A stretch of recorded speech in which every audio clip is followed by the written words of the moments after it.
the hottest player on the planet ready to take on the Lakers. Is LeBron in trouble before it even begins? We'll get to that and more as we get up with you, starting right now. And it begins with this, a quadruple header to kick off the 2020 postseason. All 4 games on ESPN. Begins 1:30 Eastern. Jazz, Nuggets. Denver won all 3 games this year, but only by a combined 11 points. So this should be good. Then 4 Eastern. Raptors begin their quest to repeat, taking on the Nets, looking to become the second team to reach the finals after losing their leading scorer. Then Sixers, Celtics, one of the great rivalries in the history of the sport, renewed at 6:30 Eastern. Philly won 3 of the 4 meetings this year, but of course, they're playing without Ben Simmons. And then, rounding out our day, the Mavericks and Clippers, featuring the top 2 teams in offensive efficiency and the only duos to each average 25 points since the restart. We will have much more on the playoffs and much more basketball in general when the great Vince Carter rejoins us. He was live with us in our first hour. He's terrific. He'll be live in about 15 minutes. He's half man. He's half amazing. We'll talk about LeBron and Zion and a whole lot more. Vince Carter live in less than 15 minutes. But our top story today is this. Justin Fields has created a petition requesting the Big Ten Conference immediately reinstate the 2020 football season. And so far, it has well over 215,000 signatures. Here was Fields live on the new radio show, Keyshawn, J. Willen, and Zubin, about an hour ago.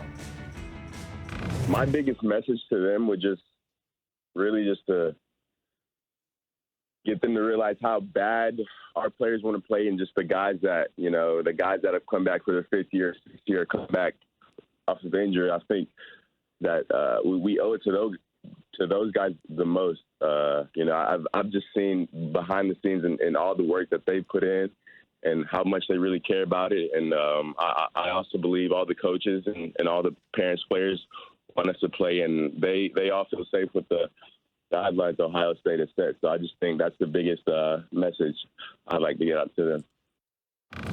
All right, so that's the biggest star on the biggest program in the conference, speaking as loudly as he possibly can on national radio and putting out a petition. As over 200,000 people that have signed on. You have parents who are speaking out as well. So for those who are just joining us, Heather, clearly the most important question is, what difference will this make as far as the decisions that are being made and I suppose in theory could be remade in the Big Ten? Well, Greeny, the players' voices did not make a difference before. The presidents voted the way they wanted to, and I don't think that it's going to make a difference now. And that's because at the end of the day, more than anything, this is a public relations nightmare for the Big Ten, but I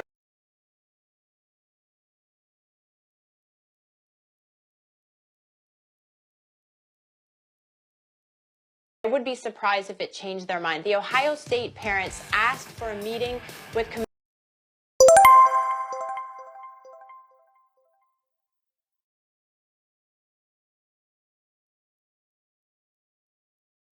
Commissioner Kevin Warren.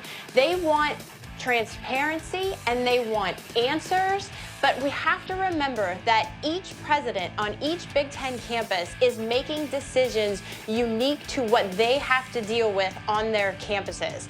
So I understand that Justin Fields is a popular, powerful voice, but at the end of the day, it still lies with the presidents, and I would be shocked if they reversed course again. Okay, so I have so many questions here. Joey, I want to come to you next, because you're a player, and I know football players. You always, on some level, think like football players. So I know you sympathize. I know that you have empathy for these players, for Justin Fields and all these other kids who want to play, and they should want to play. I know what your feeling on it is. What is your message to them? I'm sure a lot of them are watching right now. Maybe their parents are watching right now. What would you like them to know? Well, I like what Justin Fields is doing from a leadership standpoint, from an ability to show energy and get people in a group moving towards one goal, which is to play football. We all understand that you guys want to play football. Everybody wants to play football. But as a player, we are programmed. Everything in our lives is around playing football. A season is coming up, then we go into winter conditioning, we go into spring football, then we go into summer conditioning. Like when you're playing, everything you do is pointed toward and around playing the game of football. So we become sort of robots and saying,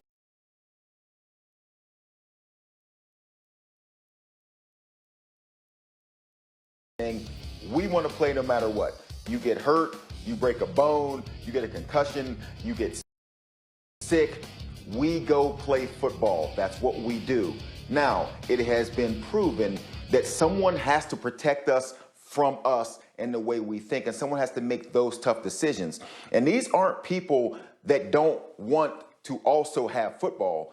They want to have football as much as anyone because they understand from a financial standpoint, it is going to cripple their universities, it is going to hurt their jobs, and it's going to hurt a lot of people. So there's a lot of things that go into this. And to make a decision like this, to cancel football, just know that they have done everything they possibly can to play and came to the conclusion that the health of the student athlete is way more important than everything else that happens after shutting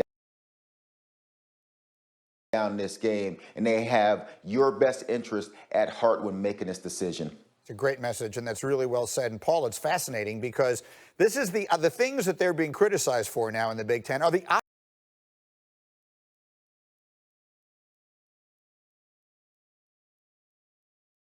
opposite of what we usually criticize collegiate athletics for. They're doing the opposite of exploiting the players.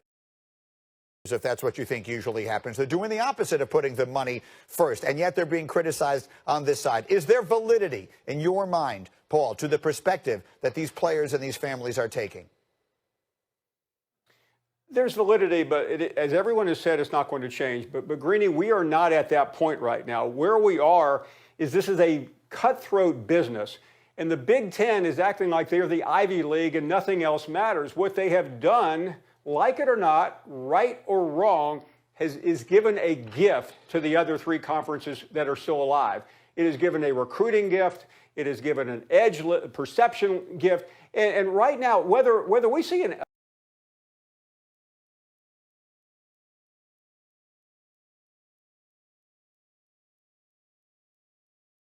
down of football in this fall, we don't have any idea right now. But the SEC and the ACC and the Big 12 are telling future recruits they don't care about football up there. They don't take it seriously. And it's a terrible message if you're trying to compete like Ohio State, like Penn State, like so many others in the Big Ten. Heather, I have done this to you. You and I have gotten to be close here over the last couple of weeks as you've been on my show like every 10 minutes. And I live to ask you questions that I know no human being can answer.